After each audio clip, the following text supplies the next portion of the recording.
Good afternoon, everyone, and welcome to day 6 of the IWD Caribbean Women's Day Caribbean Tech Summit 2023. Today, I'll be your host alongside my co-host. So I am Dr. Leticia Addison, Woman in Data Science, Trinidad and Tobago Ambassador, and I'll be joined by my co-host, Miss Rewati Hiraman. She's the Woman in Data Chapter Lead for Trinidad and Tobago. And in today's session, we have some amazing speakers lined up for you to give you some context of how to integrate data science and data into some innovative Caribbean projects that are really important for our progress. So our first speaker, I'm very, very happy to give this introduction. She's quite esteemed in the field. Today we have Dr. Shakuntala Haraksingh Thilsted. I'm sorry if I almost tripped over your name, Dr. Thilsted. She is the Director of Nutrition, Health and Food Security Impact Area Platform for CGIAR. She was awarded the 2021 World Food Prize for her groundbreaking research, critical insights, and landmark innovations in developing holistic, nutrition-sensitive approaches to aquatic food systems, including aquaculture and capture fisheries.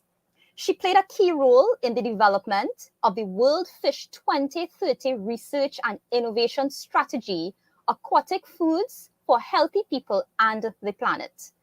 She's a member of the steering committee of the high-level panel of experts on food security and nutrition of the United Nations Committee on World Food Security and is the vice chair of the UN Food Systems Summit 2021 Action Track 4 Advanced Equitable Livelihoods, and also a food systems champion. So she plays a pivotal role in promoting aquatic food systems for nourishing nations and achieving the Sustainable Development Goals.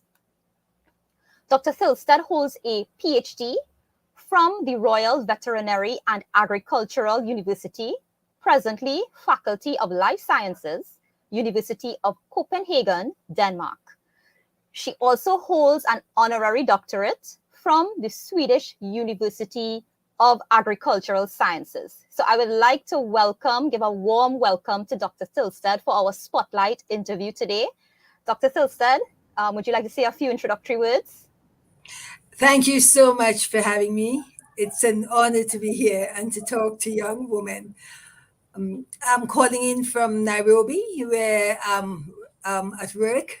Well, not at work right now. It's nearly midnight in Nairobi. Yes, and thank you so much for joining us. Thank you so much for having me. Excellent, excellent. So let's get right into it. I mean, I am very, very excited to hear your views and insights. As I said, you're such an esteemed woman in the field, in the Caribbean, and a world-renowned woman as well. So your story as a Caribbean woman who has become a pioneer and breakthrough international leader in research and innovation. Could you tell us a little bit about that? Well, there's always a start to the story. And my start is that I was born in Trinidad and Tobago and had from a family of very strong women. And I was inspired by my mother and my grandmother. And they inspired me and instilled in me values and principles that I live by today and which have served me throughout my lifetime. And that's extremely important. Things I learned was you must at the same time do good for others. Together with that, I don't think many people realize when you leave Trinidad and Tobago and you travel abroad, at least in my generation, you realize what a sound balance, educational balance one gets if you are lucky enough to go to have the privilege to go to a good school. And my elementary schools, and my especially my high school, Naparima Girls High School, gave me a very, very sound educational ballast, which lasts until today. And then I was fortunate enough to enter the University of the West Indies, studied agriculture, which was extremely new then for a woman to do. And but that was a very sound scientific education and experience, which allowed me to go out in the world and do many exciting things. My first job as a young woman when I graduated from the University of the West Indies with my bachelor degree, I worked in Tobago with small scale farmers. And that was a lifetime experience that still serves me to today. So one thing is the science and the data and the technology that one uses, but very much so grounded in community work and grounded in the experience and knowledge from communities gives you gives gives you a greater understanding of what's needed and what you can get engaged with.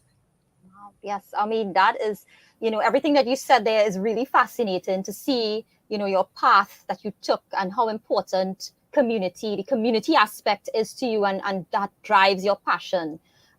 So, in terms of like your perspective from your expert leadership, since you have been from your university experience onwards, what role then? Because I know you would have interacted with a lot of data over the years, particularly to be able to build on all these food projects. So from my perspective, I would really like to know, in terms of data science or creation of data systems, what do you think that role would be in terms of the successful implementation of these sustainable development systems and innovation in the Caribbean?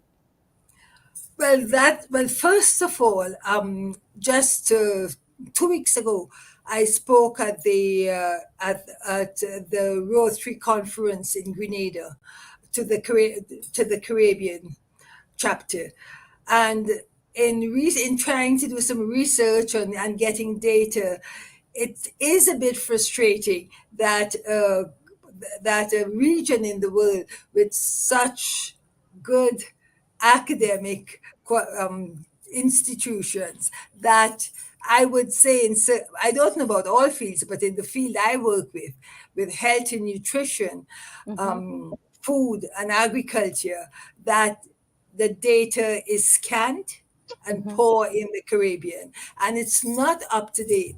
And that is a bit frustrating when you think about the just take the University of the West Indies. We there's much more that can be done. Very much more that can be done. Um, Perhaps the data is collected, but it's not reported and it's not up to date.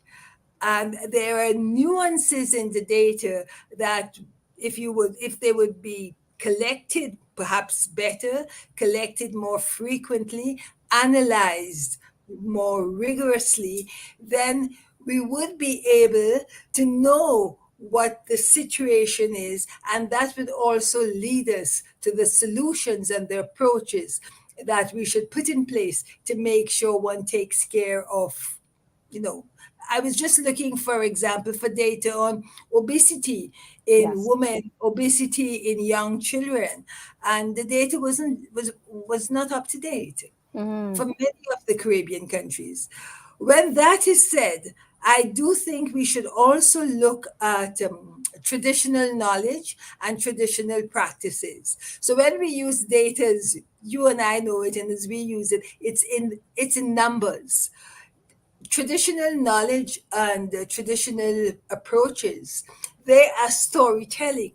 Yes. So now we are talking about using artificial intelligence, Intelligence. which is based on data as we know it in numbers.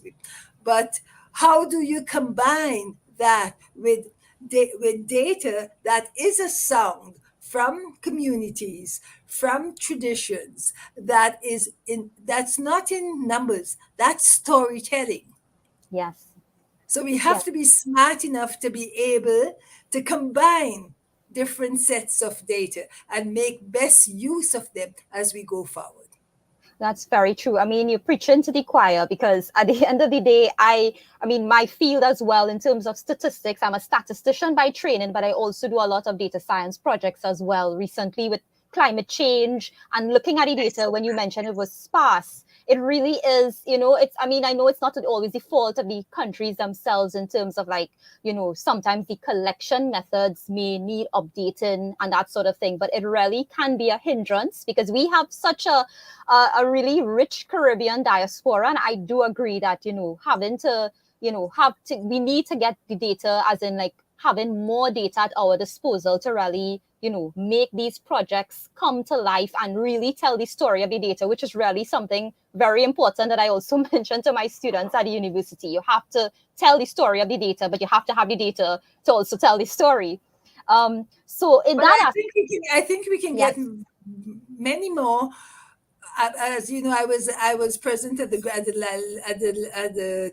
last graduation yes, at UWI on the St. Augustine campus. I mean, yes, there are so many young, intelligent people, youngsters. I am sure one can get them engaged it's in true. making sure we have better data as part of their master's Yes, thesis work.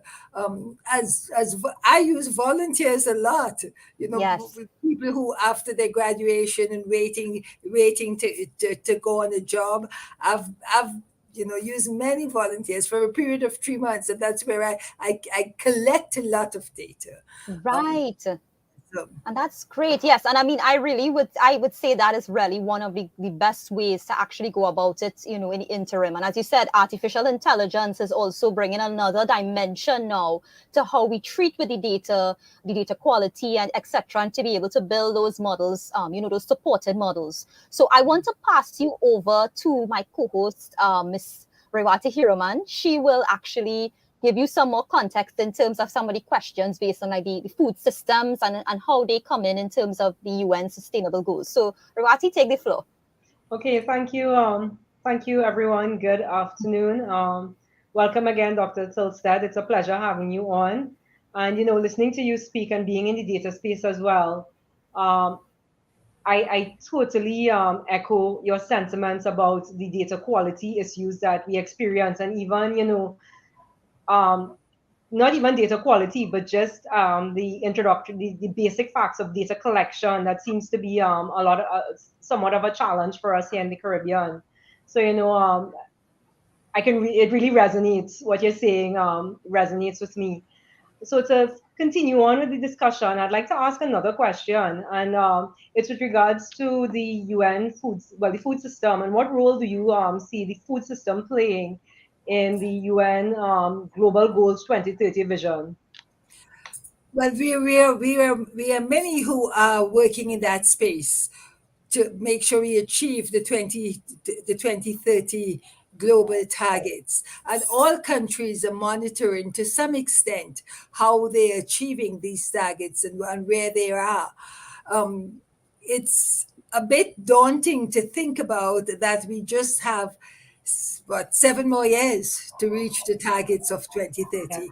And now with the triple crises of COVID-19, climate change, migration, and it's becoming apparent that we may slip and not meet the targets that we set to ourselves for 2030. But we must do better, and we must be really focused and move forward. We can't just give up. Um, and if you take the area in which I work, with the UN Food System Summit 2021, we are now in the follow-up stage, and many countries, including many Caribbean countries, have committed themselves to meeting the goals of the UN Food System Summit and also to the follow-up processes. And for example, many countries in the Caribbean have made a commitment to reduce food import, especially imports of less nourishing foods, and to increase the production of diverse of diverse nutritious foods which can be used within the food systems and I would say with especially with a focus on young children and school children. So Right. if we would take that approach, I do think we can get much further than where we are today, and also abate some of the issues we are having in the Caribbean and elsewhere with obesity, diabetes. Um, if we would look at the way the food systems are being handled, not just production, but take the whole chain of production, supply chains, and consumption, and also loss and waste. There is a loss.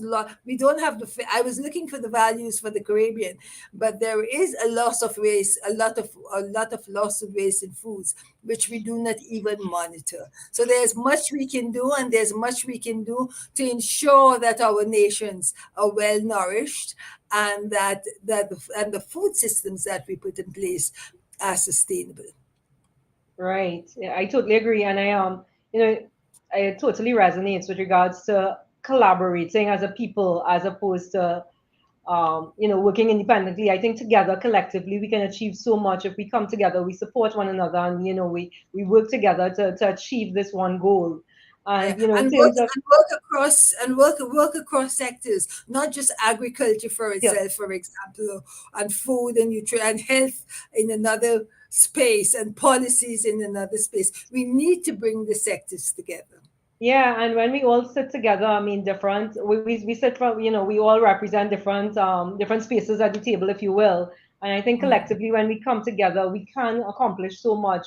And even with regards to, meeting that 2030 KPI, that goal that we have set out, and being consistent and not giving up, but continuing on. I always say being in the data space and being, with what I do and analyzing data, I always tell people, we'll never have perfect data, but the key is to really use what you have and get as much as you can with what you have.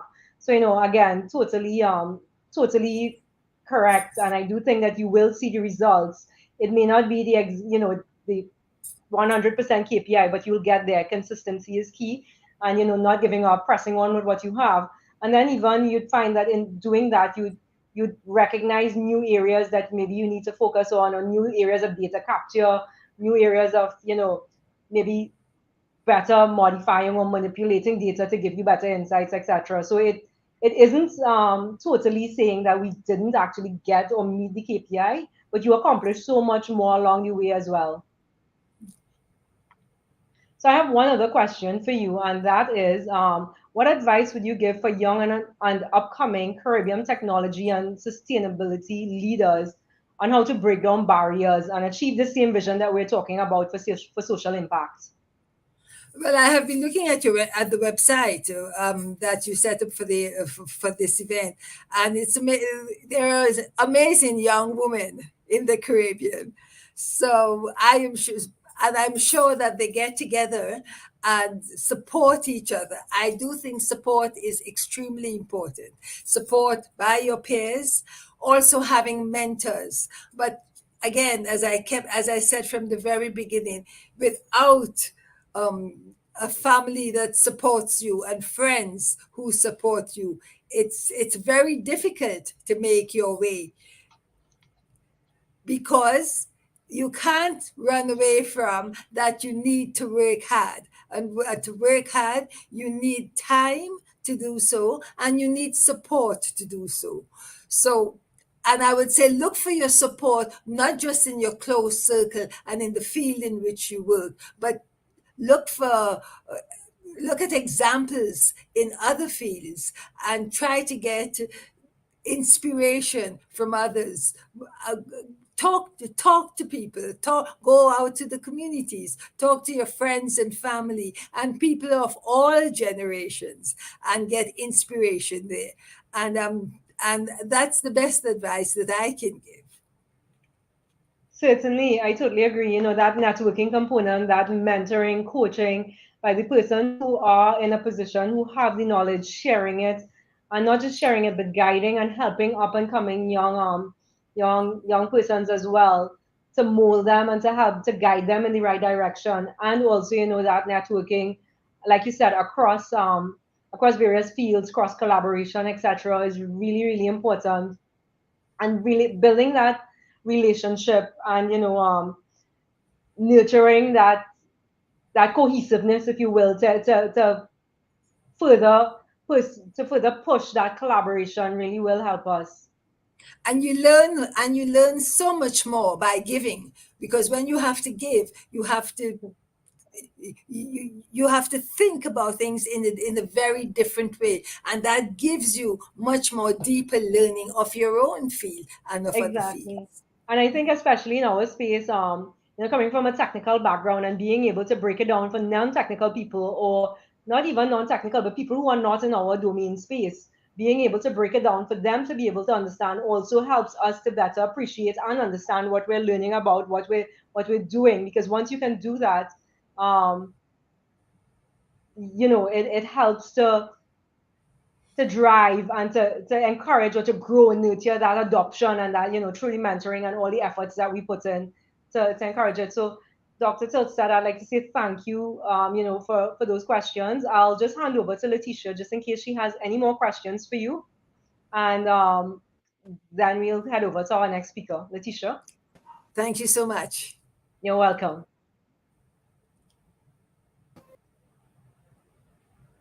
Really, really happy. I would say you gave us a lot of rich insights. And I mean, for all the women who are being, and the girls, of course, being inspired by a Caribbean woman to reach, I mean, you have reached on all parts of the globe and you're doing such amazing work.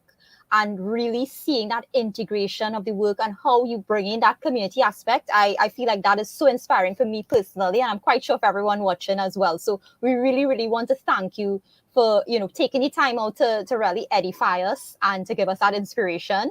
And we hope to continue to do work with you, some collaborations in the future. We have some That data would be scientists great. here, Yes. so yeah, so please keep in touch, and thank you very much again. Thank you so much for having me. Thanks, Dr. Tilstad. Okay, so as we continue on this afternoon, ladies and gentlemen, it's an absolute pleasure to present or to introduce our next presenter, Simone Leon. And Simone is going to be talking to us this evening about the art of storytelling. So the most effective data storytellers, they persuade, they don't actually inform. And the art of storytelling provides an integrated knowledge to guide data visualization, strategic communication, and delivery best practices. This presentation will help anyone who has to explain analytic results to others. Professionals will know how to create clear and powerful narratives to guide less technical audiences through data and explain why insights are crucial. And this is a topic that's extremely close to my heart, being in the data space as well. I'm absolutely passionate, just as Simone is, about data storytelling. And before I hand you over to Simone, I'd just like to tell you a little bit about her. Simone has over 20 years experience in the information technology field. She has worked at various state and private agencies in similar capacities for several years. She holds a BSc in computing with a minor in accounting, mathematics, and business studies.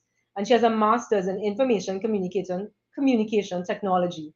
She's currently a PhD candidate at the University of Trinidad and Tobago and has published several academic articles which supports her current research field. Data and data storytelling is her passion, and she intends to inform as many people as possible on the benefits of using data within the organization and the power that data has to transform business operations, particularly in the Caribbean. So, ladies and gentlemen, without further ado, I'd hand you over to Simone. Hi, good afternoon. Can everyone hear me? Yes, we. Great. I hope it has been a lovely evening for everyone. All right, It data has so far, yes. storytelling. Yes, data storytelling is a very interesting topic. So, you have to being able to marry stories with data science.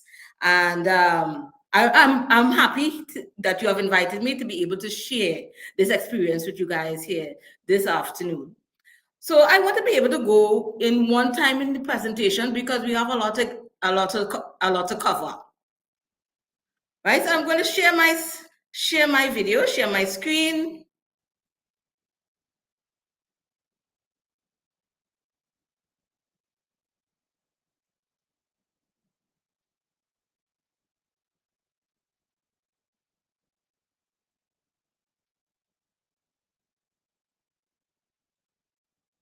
Just want to make sure that I'm sharing the right screen.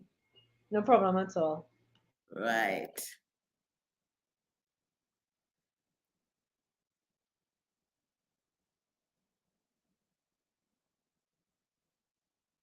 Right.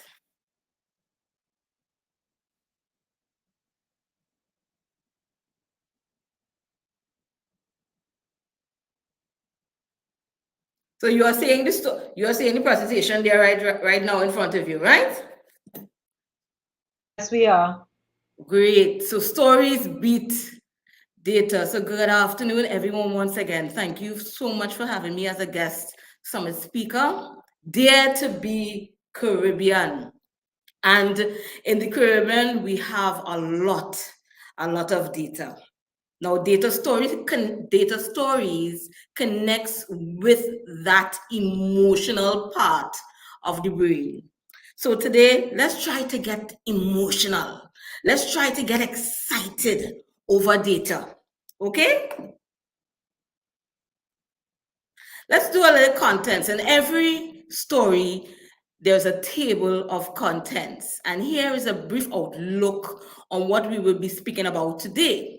We'll be just going through some slight introductions. We'll be talking about digital transformation, the actual data storytelling, and what data you should explore.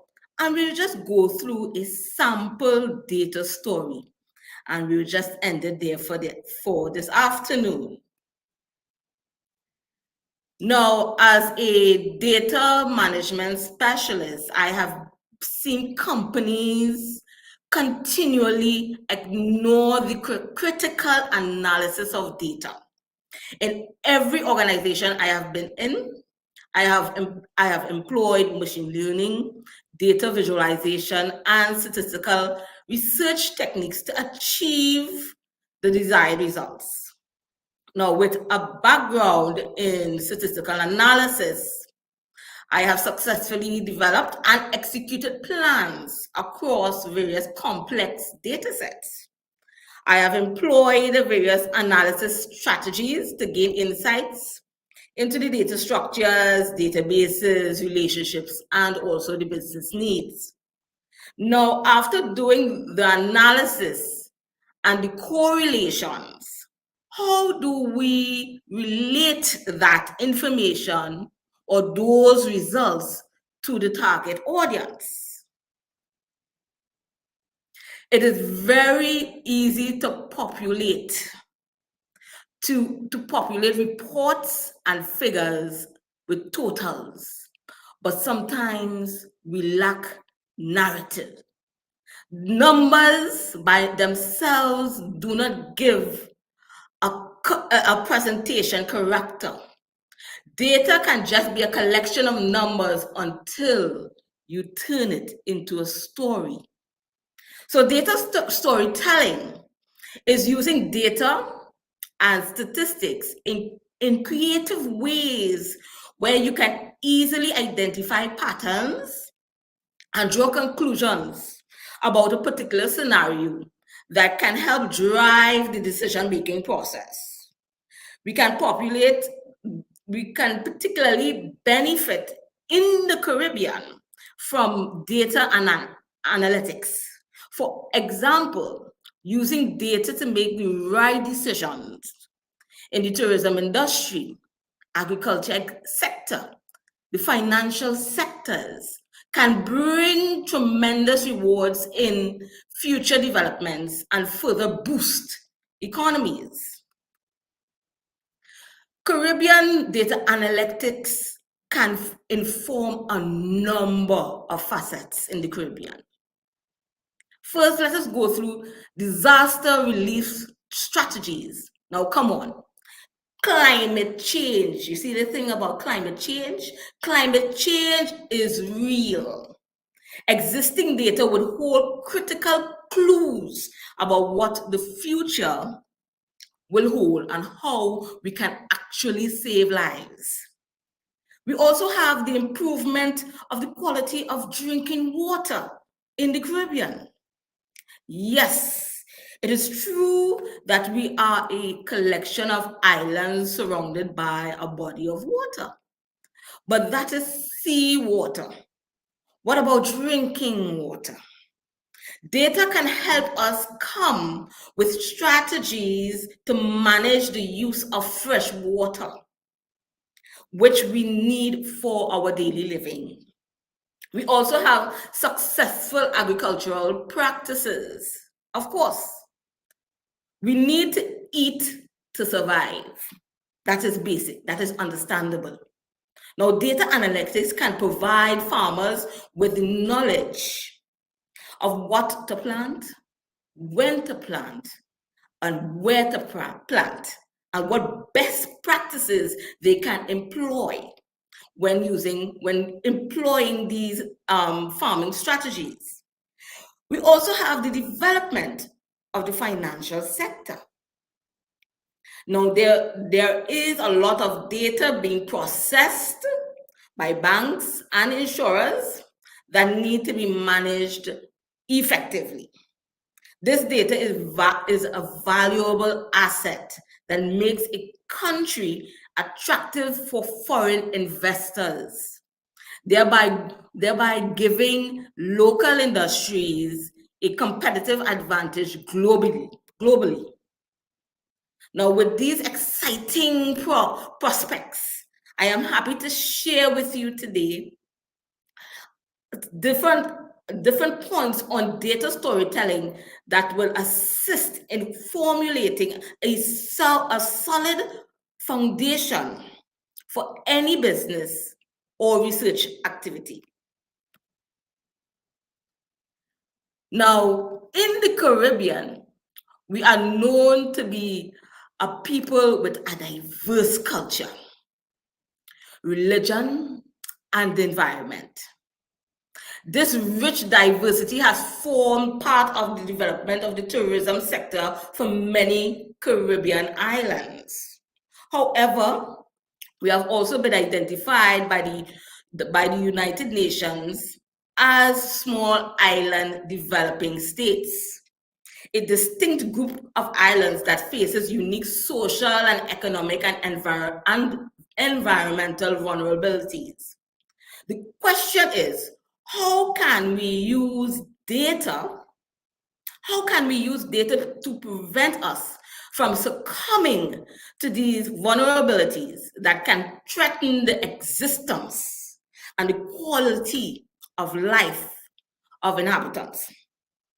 Now, countries have recognized that they must become self-reliant and develop multiple streams of income that would cushion any economic fallout. Now, facing, as you see there in the slides, facing challenges born out of climate change, COVID-19 pandemic, rumors of wars, Caribbean islands must now be able to actually develop strategies that would sustain and uplift the quality of life of its citizens. How do you solve such a problem? How does an economy shift its income generator towards another industry? Now, developing strategies to move forward are born out of analyzing that data, telling the story, and planning the way forward. Now, one of the major strategies we can do and use to do this is using digital transformation. Now, digital transformation, the process of digitizing current business processes, culture, and customer experience by accessing them using digital tools and software is known as digital transformation. Now, digital transformation allows and equips organizations and governments to adapt to a changing technological environment and landscape overall. Even though we live in an information age, most businesses are unable to fully utilize the information available to them. However, organizations that have begun to actually embrace data as an asset have now a competitive advantage and are regarded as industry leaders. Now, by analyzing, aligning, and acting on the available data, both digital and offline, these organizations can generate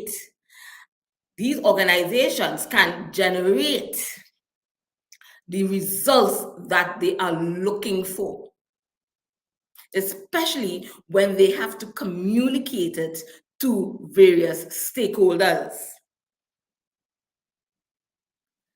Now, we all know that famous adage that has been bantering around. Data is seen as the new oil of the business world. Data is the fuel that would link and propel organizations to reimagine their scope while staying relevant in a changing society. Now, the main idea behind digital transformation is to bring all data points together in one place for a more holistic and comprehensive view of the business ecosystem. However, digital transformation must be data driven. How can we transform these activities and events that are unique to us as a people, as a Caribbean people, into data points that can form a part of strategic alignment for future decisions? For example, as mentioned before, the Caribbean possesses a unique fusion of diverse culture, religion, and ethnic background.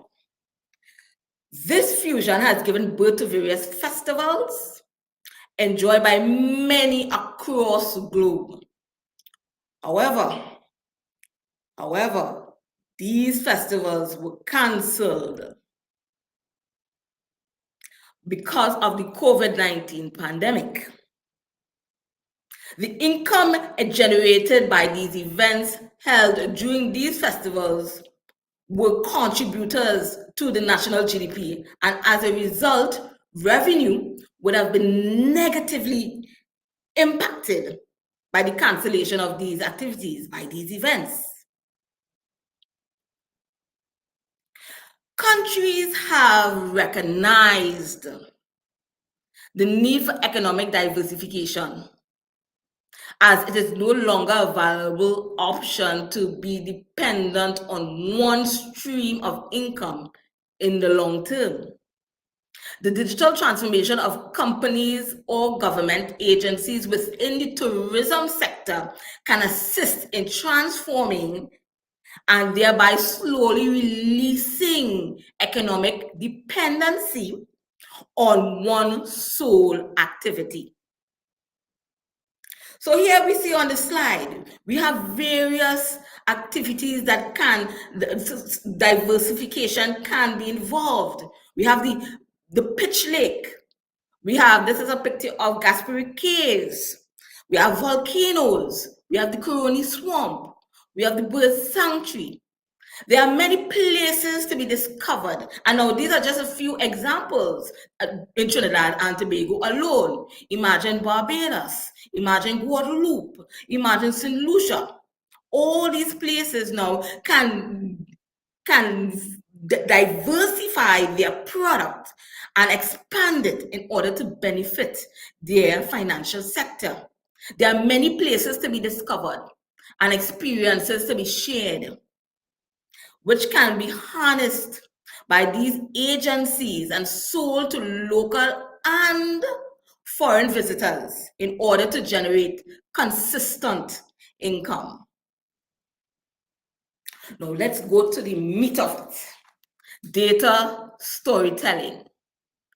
Now, telling stories with data provides a whole new perspective in understanding the data you have at your fingertips.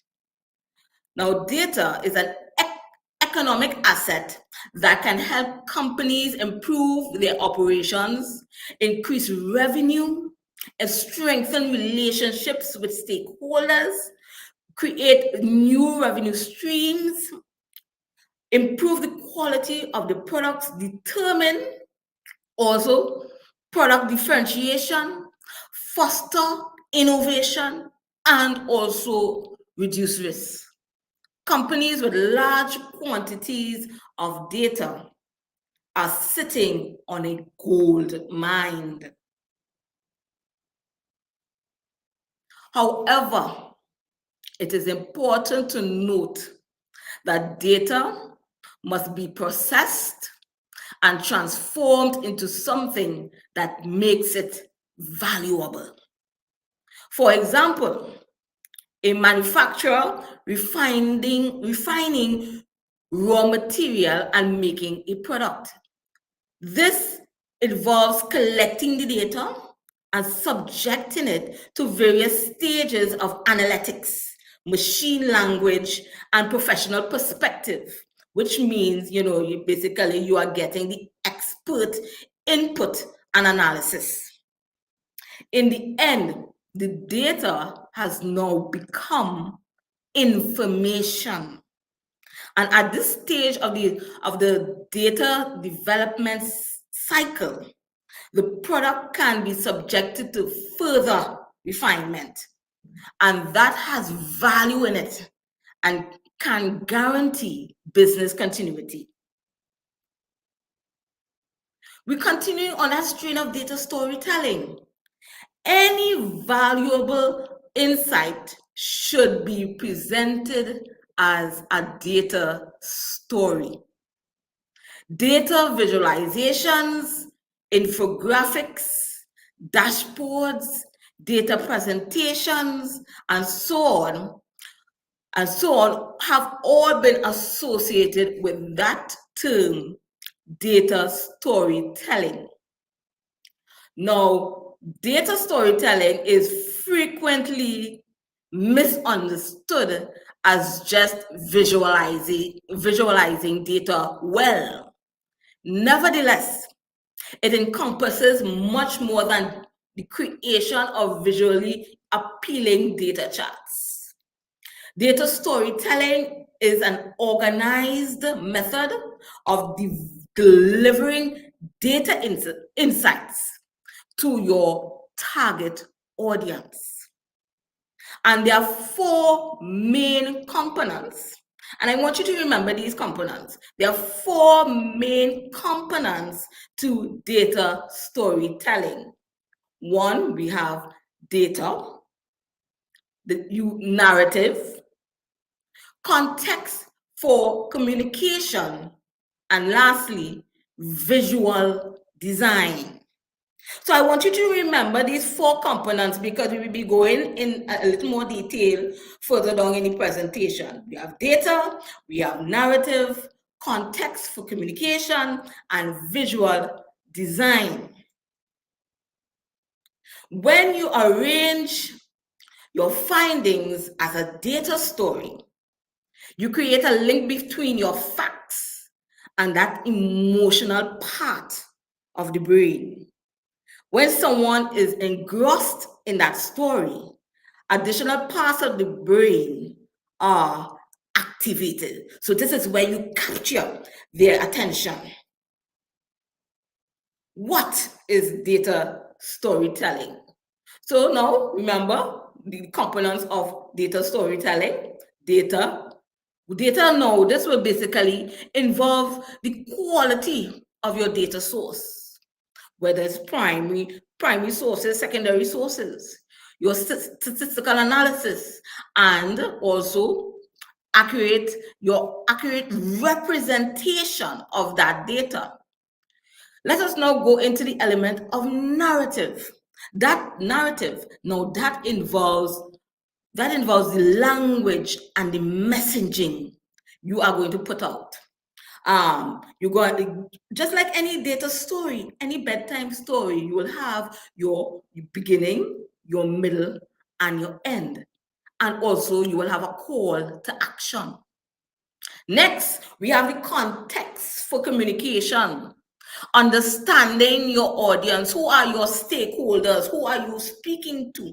Are you talking to executives in a boardroom, or are you talking to persons at a corner, or a corner side, or in a bar, or in a restaurant? Who are your audience?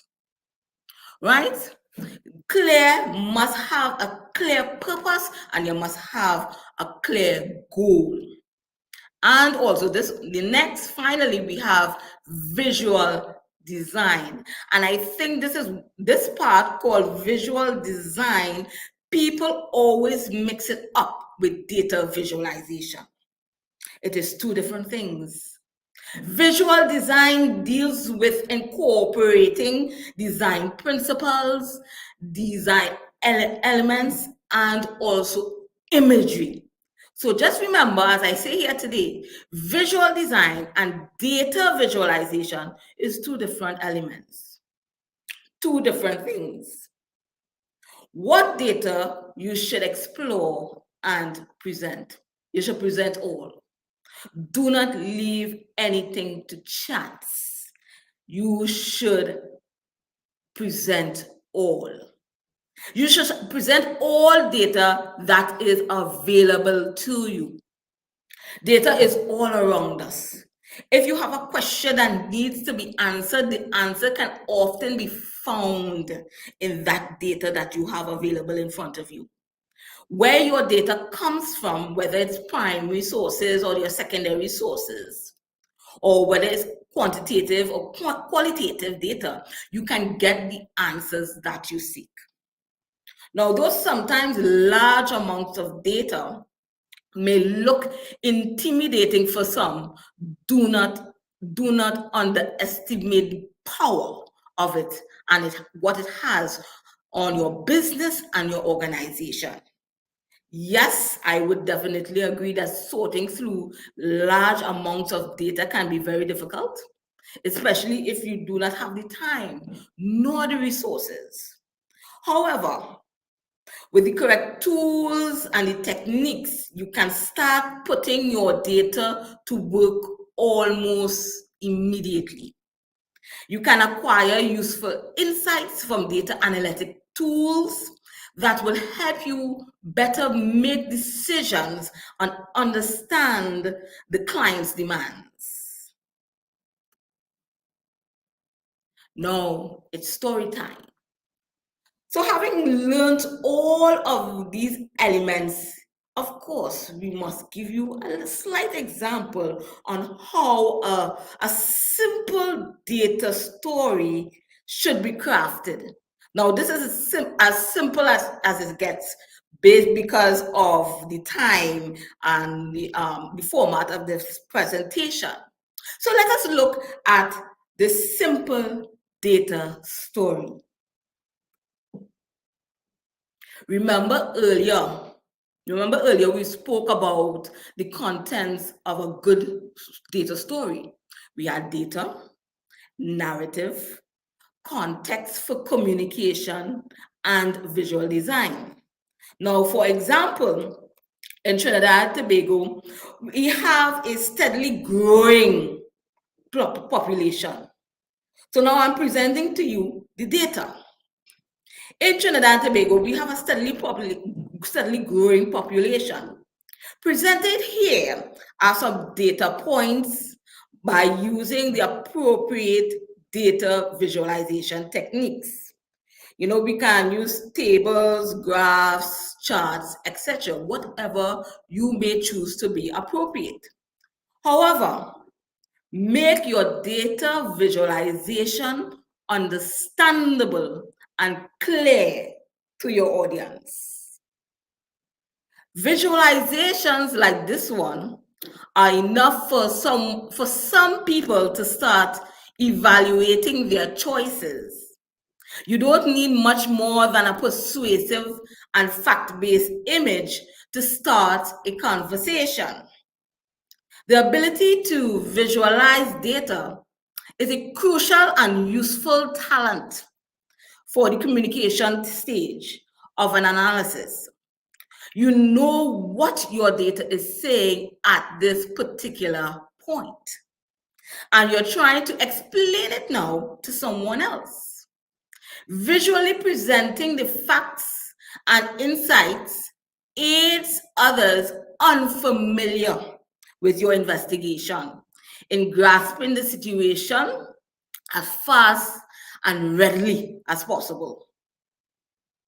Now, these particular data points were taken from World Bank Data Center. Now, you see how I have what you will see source. It is very important to quote where you got your information. So, you have a robust foundation for your presentation. Now, we have the other element, context for communication. Assume I am presenting a data story for an executive stakeholder meeting, which describes the increased use of public utilities over a particular period of time. Now, who would be your stakeholders? Now, you might have a ministerial representative, whether it's the minister or permanent secretary, etc. You may have the board of directors. You may have management and also unit managers or unit supervisors. Now let's take a look at the other component called narratives. So while I am reading the narrative here, remember, I am telling you a story. Stories are supposed to be exciting and always capture your attention and evoke that emotion. There would be words in bolded colors, which gives emphasis now on how you will tell that story. And these are the words that would evoke emotion. Now, for the purpose of this presentation, I place the entire narrative so you can follow along with me as I express this data story. Now, the table shows for a period of over 40 years, the population of Trinidad and Tobago have grown by 29%. This steady growth has seen a rise in the development of various communities across the island, which has placed a strain on the public utilities resources. This ultimately has an effect on how we use and distribute electricity, water, and waste disposal resources, just to name a few.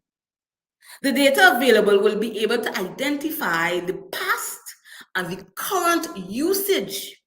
It would also allow you to look into the future by using predictions and estimations. By looking at the past and the current growth rate, you can determine the who, the what, the why, and the how. Who are your stakeholders? What strategies you can develop to address these stakeholders? Why these strategies must be developed? And how you intend to implement these strategies in the future. Now, here ends this particular narrative. Now you have a choice. It is up to you to commit this narrative to memory and have more of a conversation with your audience, remembering the salient points. You don't want to always have to be reading verbatim from a presentation. So you have the choice to commit it to memory and have a conversation. In an actual setting like this, I would personally commit this to memory and have that type of conversation with stakeholders. Again, stakeholders can vary. It could be your board executives, or it could be the normal man lying on the street corner. Now let's go to the final component of data storytelling, and what it is: visual design, the element of visual design. Now, as I mentioned before, a lot of people mistake visual design with data visualization. It is two different elements. Of course, this is a simple visual illustration just for the purpose of today only. You can use videos, you can use dramatizations, but the whole point of it is to be able to present your findings, your results from the data that you have researched. But remember in your presentation, you want to be able to evoke emotion, which will lead to action and strategic decisions. When you see an image of, when we're looking at this slide here and we see an image of garbage pile, a garbage pile at the side of the road, how does it make you feel? Imagine that pile of garbage in front of your own house. Of course, you would reach out to the necessary authorities in order to get rid of that ungodly sight. Same thing with water. Water is imperative for life itself. So if we are without water for a long period of time in our taps, we are going to get concerned and reach out to the necessary authorities. So we are going to be able to identify certain visual design techniques that will bring out the importance of what we are speaking about in that particular presentation. Now, remember, data have power. I will say it again. Data have power. I see data as being the foundation layer for the technological advancement of any company or government agency or ministry. Do not ignore it. Do not continue to do the same thing over and over again, expecting a different result. If you do not change, the world does not stop because you are not changing. It will continue. Treat data like an asset. And in the future, the data will give you immeasurable returns. Remember, data tells a story. And the story that you tell now would be remembered for years to come. So this is my presentation for this afternoon. I thank you so very much for allowing me to be able to give you this insight on how the art of data storytelling. So I would like to hand you back now to the moderators so we can continue. Thank you very much for that, Simone. Very insightful presentation. And as a passionate data visualizer myself, I was thoroughly engaged from beginning to end. I mean, all very pertinent points with regards to understanding your audience. You know, visual design versus data visualization. Another area that I know a lot of people can't distinguish and always mix up the two, thinking that they mean the same. So thank you again for clarifying that and making it as simple as you did. And something that you said at the beginning of the presentation that really resonated, you know, data storytelling elicits emotions, and it's so true because people don't always remember what we tell them. They don't always remember what we show them, but they always remember how we make them feel. So I always tell people the art of data storytelling is engaging your audience and resonating and eliciting that emotional response from them. That is when it resonates. And that is when you get those aha moments, as I like to call it, when it really clicks and those bells and whistles go off in their heads. So before I hand Exactly. you over to Dr. Addison, I just have one question for you. And it all again relates to the whole visual design versus data visualization component. And I know you explained it very well. Mhm. But how would you, for someone getting started in data analytics, and as you mentioned in your presentation as well, in the whole world of data science, the whole data storytelling component is a part that is sometimes overlooked or not always prioritized for the significance that it holds. What advice would you give to persons in that data visualization space to kind of help them in terms of deciding or prioritizing when to use data visualization over visual design, or how to use them interchangeably? How would you what advice would you give to them? First, I would say that as data scientists, they like to call us one particular word: boring. Because Yes, no, seriously, because all we deal with is data, boring numbers, numbers, ones and numbers, and zeros. it's We boring. don't Yeah, even present that, and we have these charts, these histograms, these pie charts and everything, and we're trying to explain it to a particular audience. And this is where the confusion comes in. I think it has transcended over a particular period of time where you realize, and you will see it like even sitting down in a normal classroom if you're lecturing to students and you are presenting charts and all these data visualization techniques, you would lose your students. Yes or no? yes, You would yes. I've lose seen your it before. students. You have to present to stakeholders, over 40 stakeholders in a hall with 40 to 60 stakeholders, and you are showing line graphs. Does this really mean what does these lines really mean? So, what I would suggest is a matter of how does data first identify how the data makes you feel. And when you find out how the data makes you feel, then you will be able to relay that data to someone else. Selecting the different types of techniques in terms of design elements and stuff like that. No, this presentation always one presentation. It had a little bit of research, different research in it.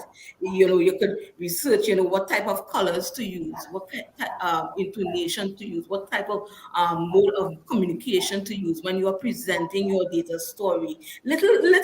You could actually pull out various publications from these. What people would have done, zeroing on certain elements. So I would say take that data, identify how it makes you feel. If you're not falling asleep with your own presentation, well, then you can actually You're on the present right track. for someone else. Right? Now, again, I mentioned before, well, sorry, I might be rambling on, but I mentioned before that your audience is very important. Identify your audience. Do not go with technocrat language to a stakeholder meeting, which is in the country where they speak, should I say, a different linguistic. And when I say a different linguistic, I'm not speaking Spanish or French, but I'm speaking dialect. You also have to learn, identify the type of language or the type of speech that might be involved in explaining those data points that you might have to relate to. So you would have seen a picture of I think the Pitch Lake in Labrador. If it is you have the residents of the Pitch Lake and you in a stakeholders meeting and you want to do a tourism stakeholders meeting to develop the Pitch Lake and whatnot, are you going to go with technical Jargon. language to speak about the components of the Pitch Lake and what it's made up of and this and that? What they want to know is about money, how they could benefit, how you could transcend the data that you have collected, and how they could put money into their pockets so they could further develop the community. So, we have to identify, show how the data would make you feel, and then you'll be able to relate it to somebody else. Yeah. Thank you very much for that. Yeah. I mean, thank you, Simone. I follow Ray's sentiments. I mean, I was very impressed by your passion in the presentation. And just to reiterate, I mean, just for university, I'm thinking to myself while you're speaking, I should probably bring you to guest lecture my students one day, my postgraduate students who do projects, and I Yes, consistently tell them it's a story that you're building, and the exactly. context of the story is very important.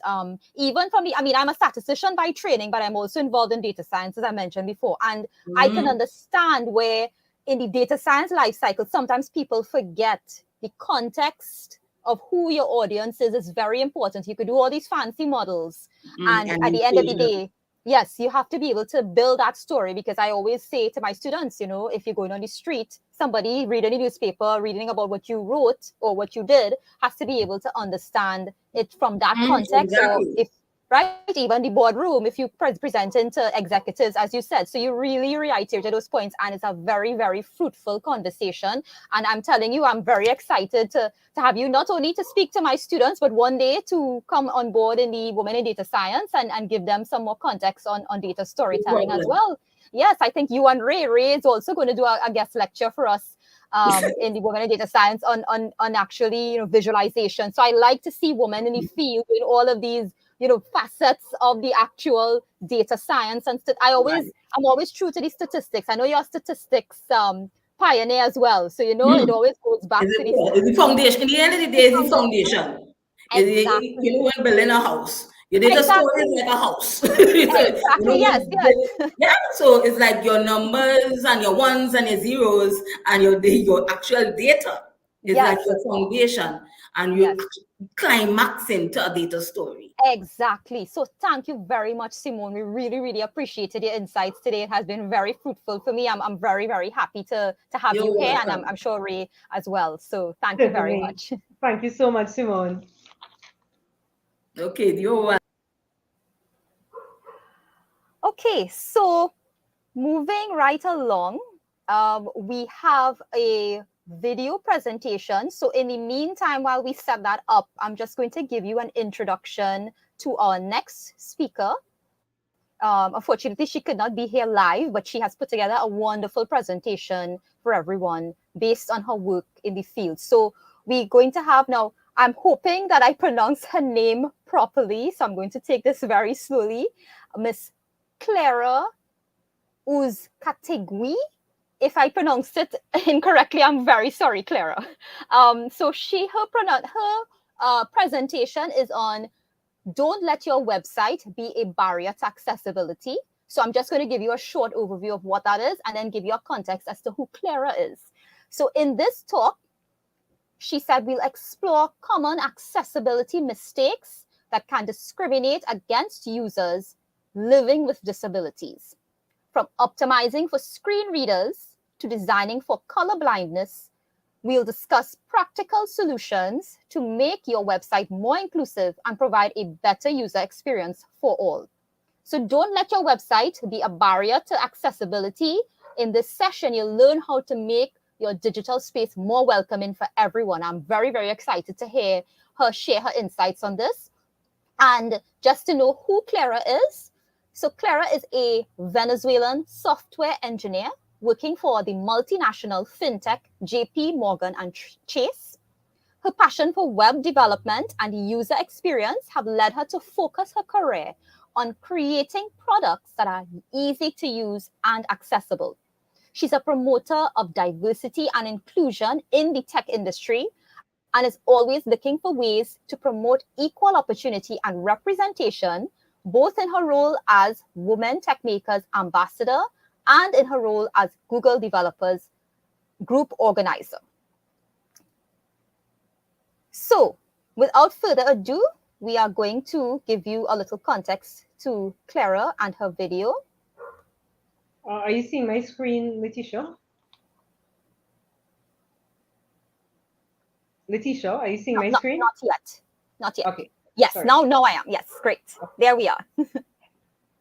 Hey, welcome to my talk. Dare to be inclusive. Don't let your website be a barrier to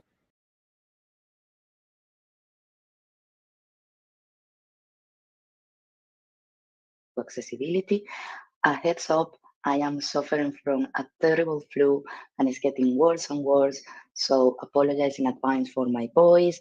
And I had to make this presentation shorter because I cannot force my voice too much. So please bear with me and thank you for your understanding. Who am I? I am a software engineer originally from Venezuela. I am a woman tech maker ambassador, a GDG organizer.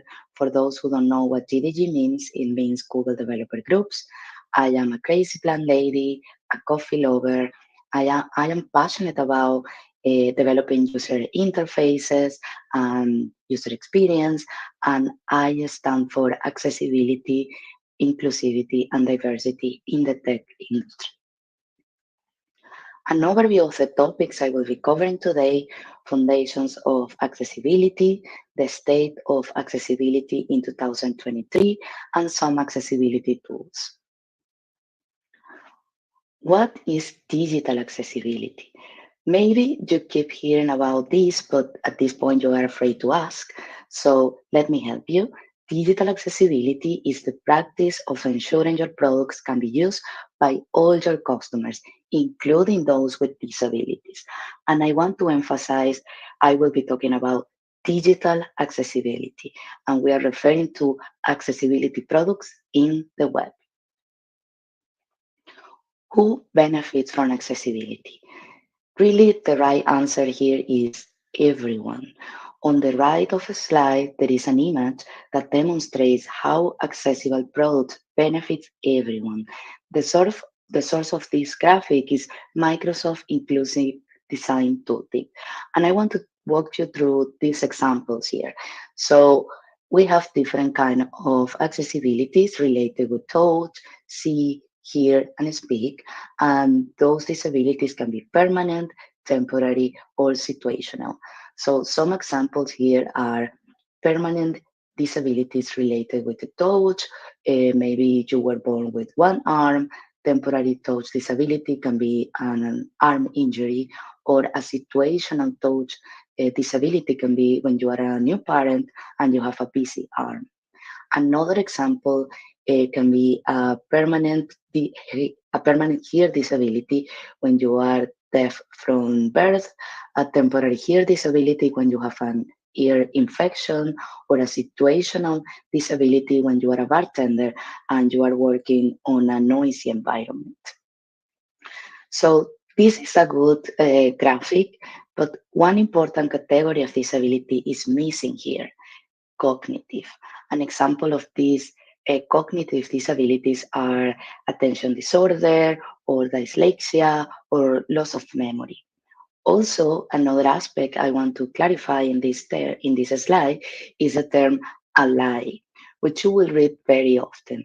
Ally means that there are 11 letters between the letter A and the Y, and the term is often used in web development to refer to the practice of making websites and applications accessible to everyone.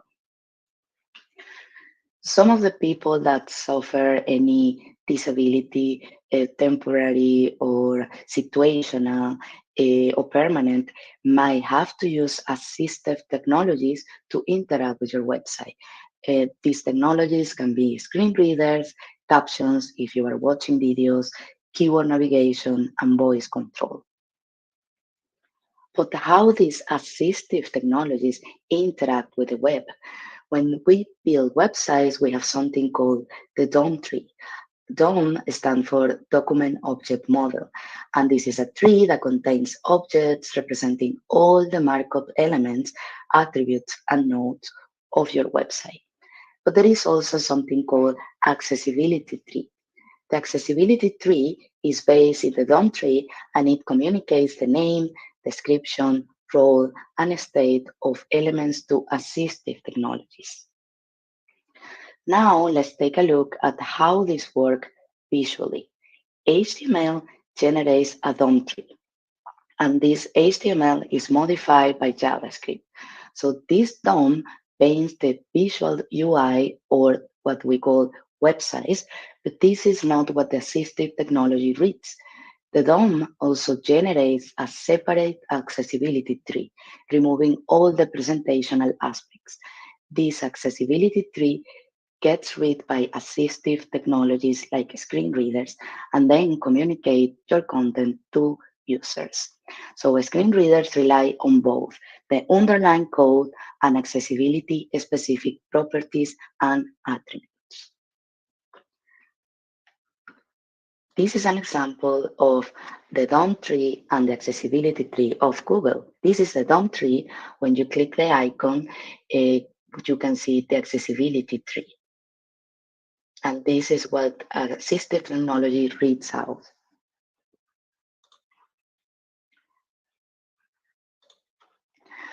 This all sounds great, but how do I actually do accessibility? We have something called WCAG, which stands for Web Content Accessibility Guidelines. These guidelines have been developed by the Worldwide Web Consortium W3C to be the source of truth for accessibility. And you will run into WCAG if you spend any time looking into digital accessibility online. So to be accessible, we need to comply with the WCAG version 2.1 AA. So what is this AA? WCAG 2.1 guidelines are categorized into three levels of compliance. Single A being the lowest level, double A mid-range, and triple A the highest level. So for a website to be accessible, it has to meet double A or triple A level of compliance.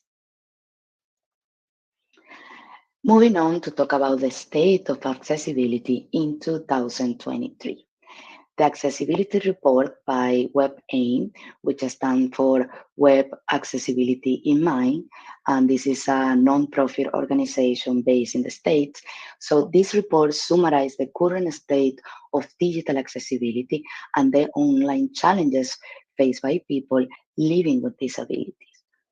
The first bullet point here, the 2023 report on the accessibility was run on top of 1 million homepages, and these are the most popular websites we can think of. And 96.3 of homepages had detected WCAG 2 failures, which is a big, big number. Then users with disability will expect to encounter errors on 1 in every 21 homepages elements. And finally, a fun fact, the most errors detected on a single page was 1,245, which is an insane number. If you want to access to this report, you can access from this link over here. 96.1% of all errors detected fall into these 6 categories on this graphic. These most common errors have been the same for about last 5 years. So addressing just these few types of issues will significantly improve accessibility across your website. I'm not going to talk in deep about every error highlighted here, but the first one, low contrast text. Most text needs a ratio of at least 4.51 against its background. The second error, missing alternative text. Alt text is a short description of an image that is read aloud by a screen reader. So it's very important for accessibility because it provides an alternative way for people with disability to understand the content of an image. The third one is empty links. When a link has no text, it is not read in the accessibility technologies or it is indicated as empty. Then missing form labels. Missing form label error is triggered when an input is present in your form, but is not associated with a label element. And then empty buttons. All buttons should contain text describing the function of the button. And finally, missing document language. It is required to have the language attribute on the HTML for assistive technologies like screen reader to know what language the page is in.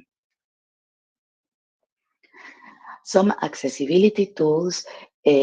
Accessibility should be present on all the stages of the software development lifecycle, from the planning, analysis, design, implementation, testing and integration, and maintenance.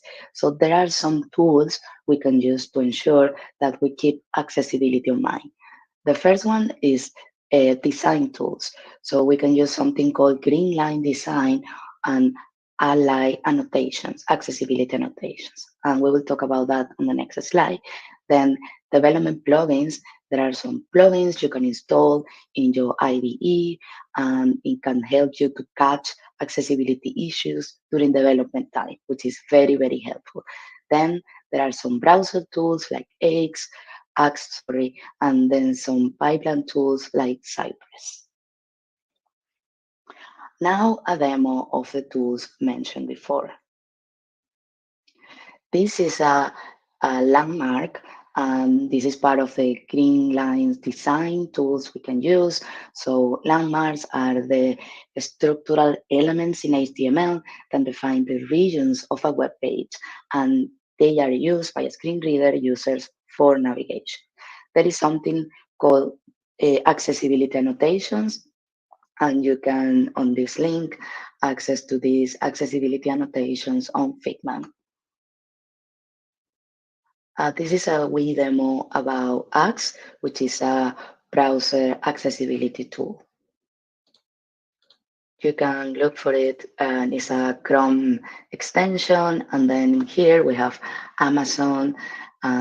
To access the tool, we press the little arrows and then run the tool against the website. It will take a few seconds to analyze your page, and then it will give you total issues, in this case 9, and then it will tell you the issue, how many of them, and then exactly the piece of code with the issue and how to solve this problem. So this is a very, very handy tool. Then we have Cypress. To test accessibility with Cypress, you can use the Axe plugin, which helps you to catch violations with a single Cypress command. So you can set up the plugin by installing using npm or yarn, and then integrated it into your Cypress test cases. Also, we have a S-linked plugin, and then the React Axe library. And to implement that, this is the documentation, and you can access that on web.dev to follow all the steps to install this plugin with the library. So in order to do that, you just need to add this piece of code in your package.json, and then add this other piece of code on your index.js. And that's all you need for the plugin and the Axe tool to let you know the accessibility issues, not only on your IDE, but also on the browser. So this, again, is very handy for catching accessibility issues during development time. Finally, there is no such thing as 100% accessible. Accessibility is not a binary concept that can be achieved with a simple checklist. There are always trade-offs and limitations that can affect how accessible a website can be. So it is more realistic and honest to aim for high levels of accessibility rather than claiming to be 100% accessible. Wrapping up, on this session, we cover foundations of accessibility, the state of accessibility in 2023, some accessibility tools, and let's keep the conversation on. If you scan this QR code, you will have access to all my social media accounts. So if you want to ask me any questions, feel free to reach out. Or if you want to give me feedback, I'm happy to receive any feedback. Thank you very much, and see you on the next one.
Hi, everyone. So thank you very much for giving us a few minutes to rejoin the presentations today.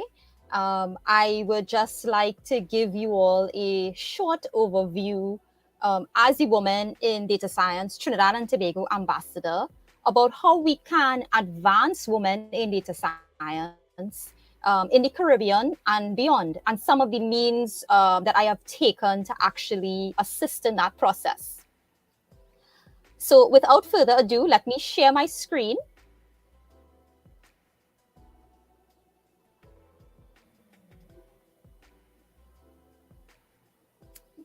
Everyone is seeing my slides?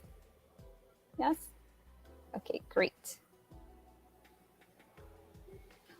Right, so basically, I want to give an overview of the idea of how we are able to advance ourselves in terms of women in data science and in a Caribbean context when we look at some of the global insights. So if you would consider that women account for roughly 55% of university graduates on average across countries. And only 2/3 of this pool pursue STEM related careers, and a fewer number of them, pursue a career in data science. And about 15% to 22% of all data science professionals globally are female. So that's a staggering number. So what can we really do about this? Well, to advance gender parity in science and research, what we really need to think about are the crucial steps to achieve sustainable development goals. And I would like to point out SDG 5, SDG 9, and SDG 17. So in terms of these SDGs, we want to think about achieving the gender equality and empowerment of women and girls, which is really central to the International Women's Day and all of these commemorative days that we have around the world to really push that narrative. We also want to promote the innovation, as we have seen today in our talks, particularly from Dr. Thilstead, about the innovations women are making in terms of even agriculture, food and agriculture, and all these science and technology fields, which is very admirable. And then we also want to think about promoting statistical capacity and building, which is really central to what data science is about. So I would like to implore everyone to meet that pressing need to advance data science processes in the Caribbean.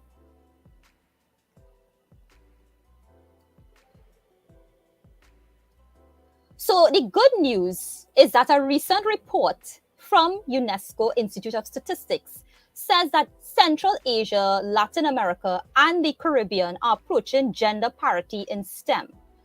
However, we need to do more. So in that case, we need to close the gender gap in STEM fields such as data science. And how do we really do that? We should really accelerate these advances in AI and the sciences, and of course, encourage and support women and provide equal opportunities for all.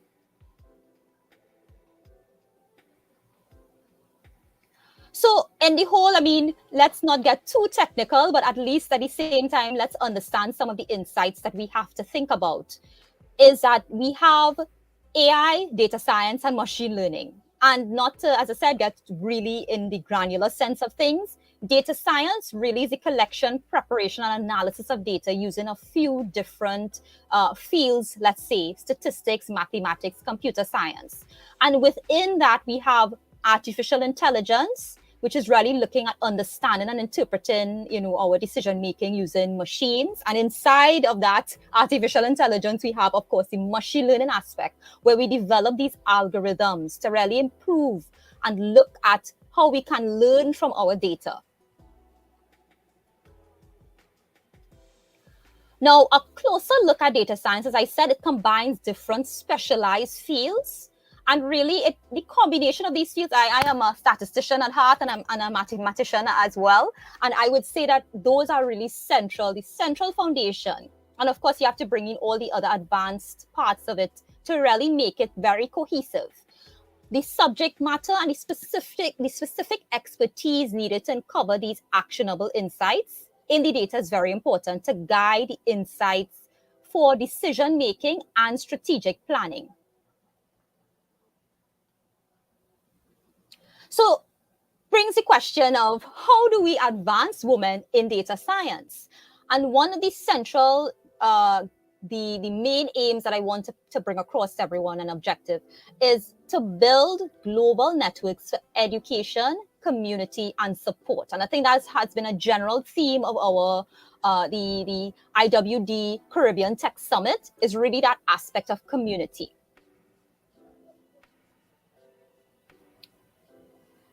So I would like to mention one of the keys that we can do in terms that we can take. One of the ways that we could do this is thinking about women in data science and how it elevates, inspires, and educates women globally.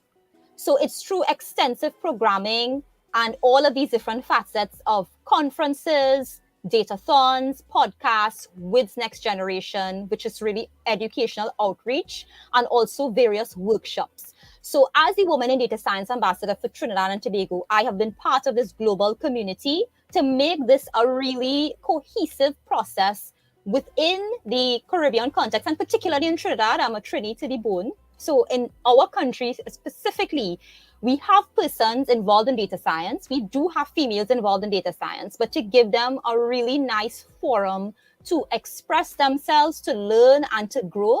And this year we had a few teams that I will tell you about who were able to actually enter a datathon to show their skills.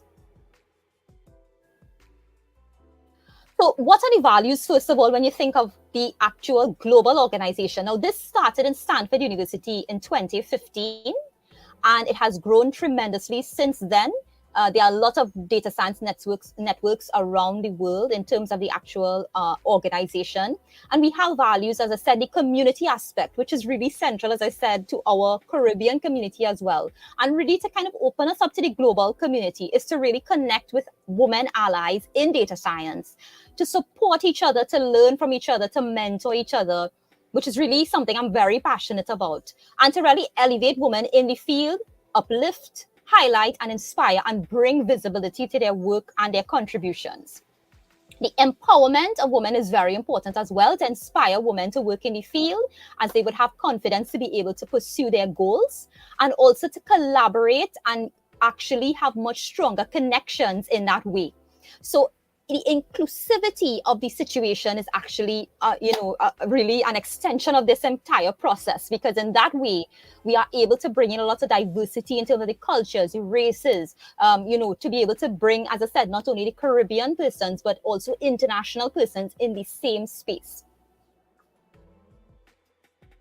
So this year we had a climate challenge, and the theme was based on using climate data to adapt to extremes in temperatures. So extremes in weather forecasts, particularly temperatures. And global teams from January to March were able to make predictions and use their data science skills in that way to be able to actually hone in on how do I take an actual data set and use some machine learning, data science type skills to be able to create a model that is very robust, that gives me some aspect of insight into if it is that I need to look into, for instance, from the context of, let's just say, disaster risk management agencies, climate agencies. Are the extremes in temperatures going to affect us in certain ways? How do we manage that? How do we mitigate that? We started with the data insights within the actual datathon or data challenge competition. And it has been a very meaningful process, I must say, for the persons who have been involved. So it brings me to actually give you the full context of who we are. The Women in Data Science Trinidad and Tobago.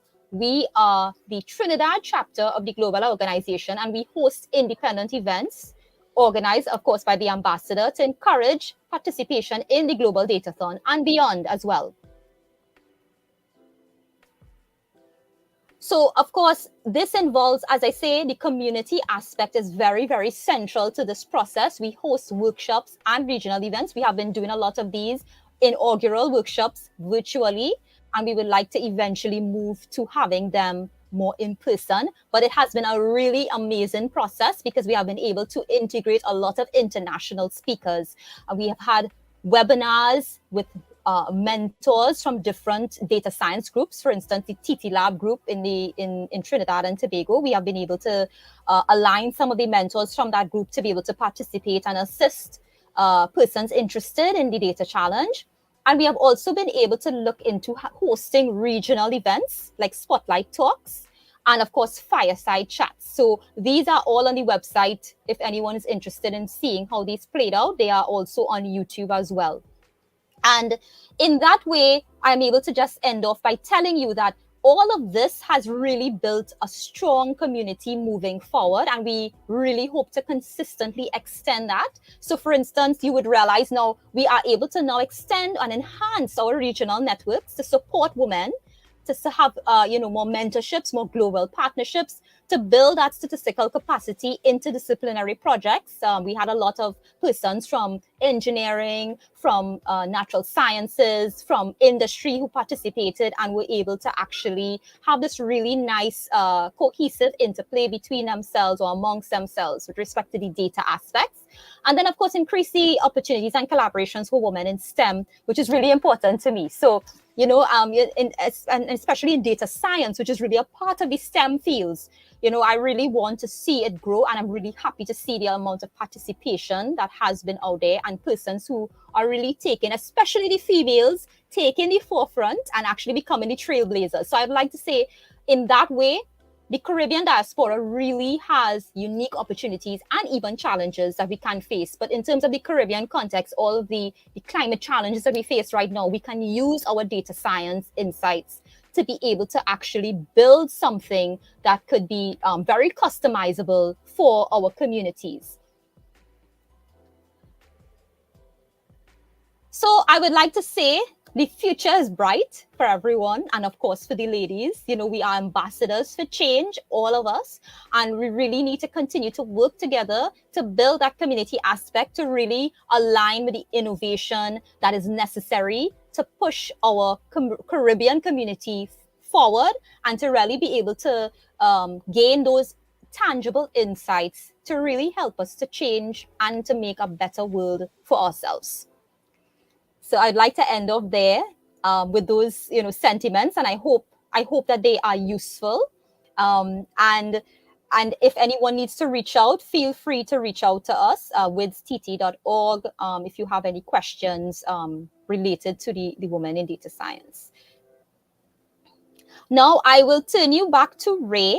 So Ray is going to introduce our next speaker. We are very excited to have her on board. So Ray, you take the floor. Thank you very much, Letitia, and thank you for that very insightful presentation as well. So without further ado, ladies and gentlemen, I'd like to introduce our next speaker for this afternoon, who will be speaking to us on the topic, ecosystems are more than a product. And we're super excited and honored to have with us this afternoon, Cyan Sylvester.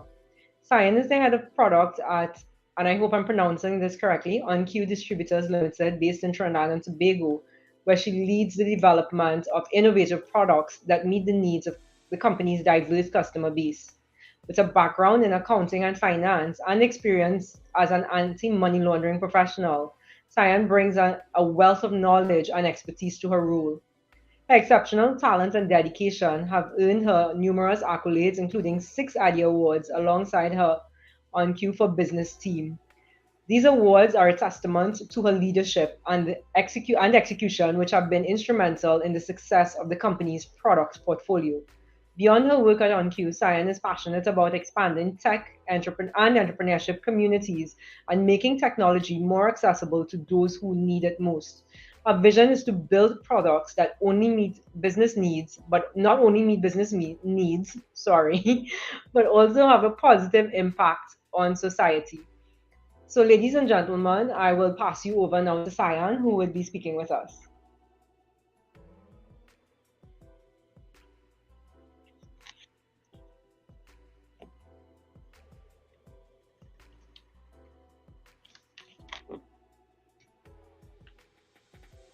Cyan?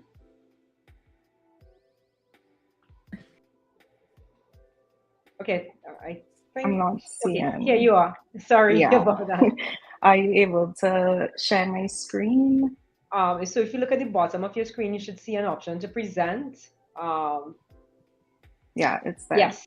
Awesome. Thank you. Afternoon, everyone, and thank you for having me here today. I'm going to explore how ecosystems are more than just a product. So, when I began thinking of how I wanted to bring this across to you guys, I was like, what's the best life analogy I can use? And it just so happened that I went for doubles that morning. And I was like, okay, this is the product in my hand. This is the doubles. But I started to think what went into this doubles reaching here. And that's when we talk about the product versus the ecosystem. So you have the people that make the doubles, the cooks behind the scenes, and you have the doubles man who's serving you the doubles. When you reach by the double station, you probably ask for different sources. Maybe there's a sauce man. You have somebody collecting your cash. And then you also, if your doubles man real good, have somewhere to wash your hands with water. And you're getting an add-on of drinks.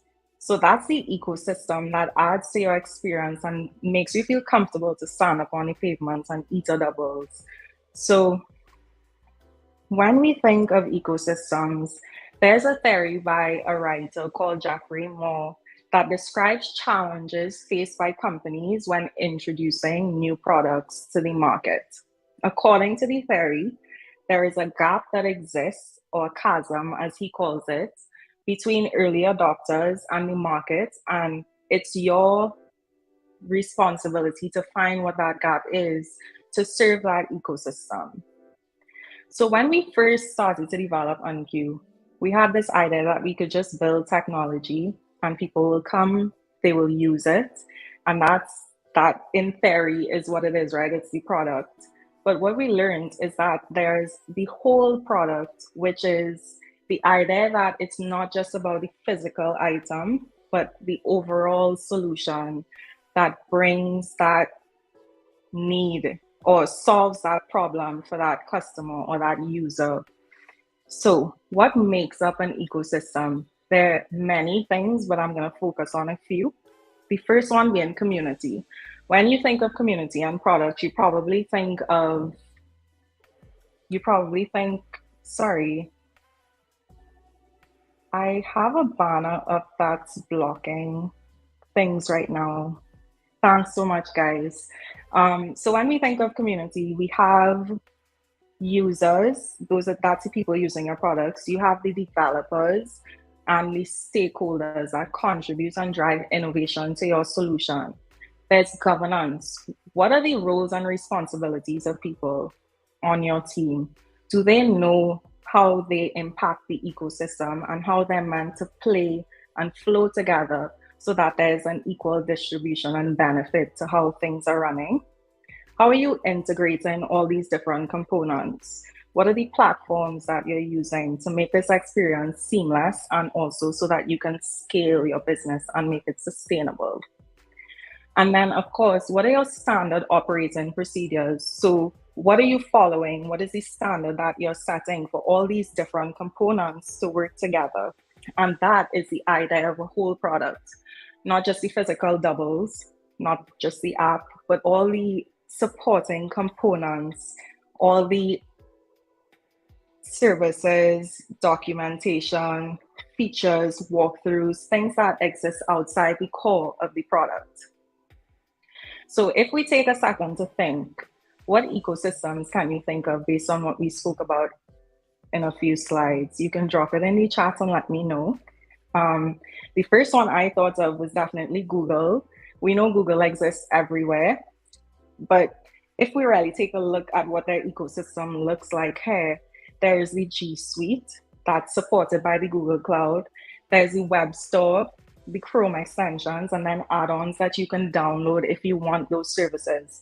And this is just a portion of what Google's ecosystem looks like and how they all work together to form that experience for you. You have your mail in one place, your calendar is connected, you have your documents, it's easy to reach, it's seamless, you don't need to go anywhere else. There is also Apple, who has loads of hardware, products, software infrastructure, apps. You know, your Apple Watch, your iPhone, your HomePod, all supported by the same operating system. So they work together. You can jump from device and you don't have to try to plug it in to transfer something. It's just a seamless experience, so you have no reason to go anywhere else. There are also the apps that you can download, iMessage, Apple Music, that are supporting applications of the ecosystem that add value to you, so you continue using it. And of course, Amazon, one of the largest, if not the largest ecosystem, so much so that I couldn't even put it all on a screen. But if you look closely, you can see that each department is an ecosystem within itself. There is Amazon Payments, there's gaming. Most of you may be familiar with Amazon Prime, but then if we look at the left-hand side, there's the Amazon TV, Fire Stick, the Echo, those hardware products that we use. But all of these things, you can purchase that on Amazon, then use it, log on with your Amazon account, and it's a seamless ecosystem and use of a product. So what do all of these things have in common? These ecosystems have successfully integrated all their products, services, stakeholders to create a seamless and valuable experience for customers. And it's also sustainable. So I'm going to take you through what it looked like building the Unq ecosystem. Remember earlier I said we had this idea that we could just build it and it comes. So the first problem we were trying to solve was businesses aren't allowed to open in person. This was the 2019 pandemic, and the COVID-19 pandemic in 2020, and everywhere shut down. Businesses needed a way to get online, and they also needed a way to sell. So we created a platform that allowed businesses to get online and sell. Another problem arose where when businesses got their sales, how are we paying them out? How do we make this easy? We can't see them in person.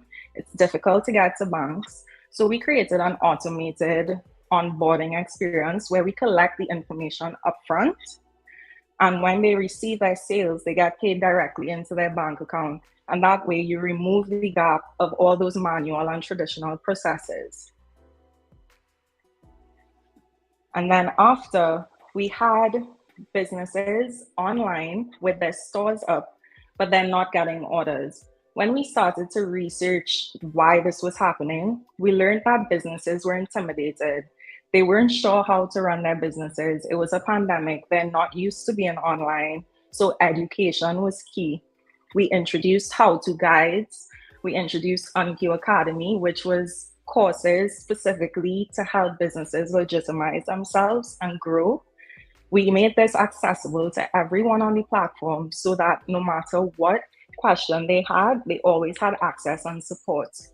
In addition, we also learned that most of them were uncomfortable generally just using the technology. So in our onboarding, we included test orders. So once you sign up, you have to go through the process of a real order, but it's actually a test. And that way, when you actually get a sale, you know how to process the order and you deliver good customer service to your shoppers. After we learned to educate, we learned that we needed a way to implement payments and to pay businesses. The businesses shared with us that they were feeling like they were too stressed. Their volume of orders was higher than they could commit to on a daily basis. And that's because most of these small and medium-sized businesses are operating as a one-man or two-man show. And they can't make the thing, be the accountant, leave home, have to drop off the order, although they were using our driver app to make those trips on delivery, and it was easier to route the trip. They just didn't have time to deliver all the orders to their shoppers, and it also wasn't on time. So we introduced the Unq Delivery Network so businesses could focus on being a business. You pack your order, you get the order out with the driver, and from there on out, the ecosystem works for you. You don't have to worry about the customer getting the order on time. The ecosystem is now whole. This is the whole product. So it started with us just thinking, okay, build a platform to get businesses online. And now you can see the Unq ecosystem forming. So you have the Unq driver, the network that we built. You have payouts, how we're paying businesses. You have the business app, how businesses are controlling their inventory and orders. You have dispatch. How are we setting up trips for it to be efficient? And we have KYC, which is taking that onboarding process component that we automated and making it into a tool that other people could use. And then around the outside of the circle, you could see that there's supporting departments that contribute to this ecosystem and work on it to do it seamlessly. So how can we apply the same learnings to other products and help businesses? So we started going into helping companies and helping entities scale their businesses and create ecosystems. And one of them that we came across had a unique and really inspirational idea where they wanted to deliver medication across the region. And initially, they thought that this would just be a patient-doctor line. So the patient goes in, they see the doctor prescribes the medicine, and it's delivered. And they just had that one-to-one line. When we did the research and we went back into the chasm, we looked for the gap. How is this ecosystem working together? How are we keeping doctors on board? We started to get a larger view of how many people or how many roles govern the community and the ecosystem to make it work, to make the product work for the user, to make the experience a whole product. So you see now, it's not just the patient or doctor, but you have to consider the pharmacist, because who's filling the medication? The customer support. What if you don't understand what the doctor prescribed and you just need to talk to someone? And what about the insurance element? Can I claim for my medication through this app? Or do I still have to go through the traditional method of filling out a claim form and submitting it? So this is what we mean by finding the gaps and serving the user and getting their problems solved fully. Nothing is linear. In the same way that when we first started, we thought that this software would solve people's problems and they would feel fulfilled by using this thing, we realized that it was actually way more. We had to teach people how to grow. And when I look at every instance, me going to the doubles man, me once being an auditor, I started to see ecosystems everywhere. So I'll give you an example. I worked at Massey as an auditor, which means that I went into their companies and looked at their processes. And you kind of compare what the process is to what was happening. And they had a crazy ecosystem. You could come in for financing, get your financing, go to Massey Motors, get your car. In Massey Motors, there was Massey Insurance at the time, get your insurance. And then when your car is due to service, go back in Massey Motors again. And that's the ecosystem that they formed for the automobile company. And with that, you could see that things aren't necessarily linear, but once you find the gap and you find how that overall process works, you can better serve your users. So that's it from me. Thank you everyone for listening. And I hope that you learned something about ecosystems.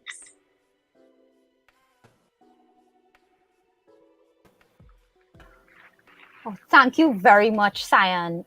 Just making sure I'm correctly pronouncing your name, right? Yes. You are. Thank you. Yes. That was an amazing presentation about ecosystems, more than a product. And I am just like that's not when you were speaking. I was just making these notes in my mind. How you said it's about finding the gaps, serving the user, getting the problem solved. I think that's very impressive, very user centered. And as you said, nothing is linear in that way. I mean, life in itself isn't linear. And I like how you brought in the context of, going to the doubles man and all these different ecosystems. So moving forward, like in terms of like women and girls in terms of doing product innovations and these types of things, what sort of insights or advice you can give from your own space, like women who are involved or want to get into this type of field? What could you tell them in terms of like the AI aspects, data science aspects, data insights, and how important that is for your field specifically? I think for me, it's above all remaining curious. Like in technology, nothing remains the same within a day. Like things grow so quickly. It Yeah. moves so fast, and if you don't remain curious, it's kind of difficult to find your footing and to see what works, but it's also understanding people and what's working for them. So I wouldn't even say, like, oh, go do this degree or that degree, because I mean, I started off an accountant and now I'm a product manager. So it's really just finding your skill set and applying it to areas that you feel fulfilled in, and you'll grow. Yes, that's very, Certainly. very, very true. I agree with that. I think that is really something central to the process of, understanding what your strengths are as well, and then being able to, apply them. I think, let me hand it Yeah. over to Ray. Ray, do you have any questions, any comments for Cyan? It's an impressive presentation. Yes, Thank indeed. you. Extremely impressive. And I loved your analogy of the doubles as well and that system around it. Really engaging. You got my attention from the very first slide. I love that. Yeah. I really, no question, but I just want to say in your response to Letitia's question just now really resonated. Finding what, you're passionate about, what you really like, because I echo those sentiments about I don't tell people do a degree in this or specialize in whatever. I tell you, I say the same thing. Find what you're Hmm. passionate about. It was only maybe, and I don't want to age myself, but over my career, over the last 25 years, it was only over the last maybe 8, 9 years that I found what I was really passionate about and found that niche that really, I would say transcended my career. And, Hmm. so much has changed and I've evolved so much over the last 8 years. That's absolutely amazing. So I totally agree with you. Really good advice. Very, very informative, very engaging as well. So thank you Thank very, very you. much for that presentation. Thanks for having me, guys. Have a great Really night. happy to have you. Thank You too. Have a good evening Bye. as well.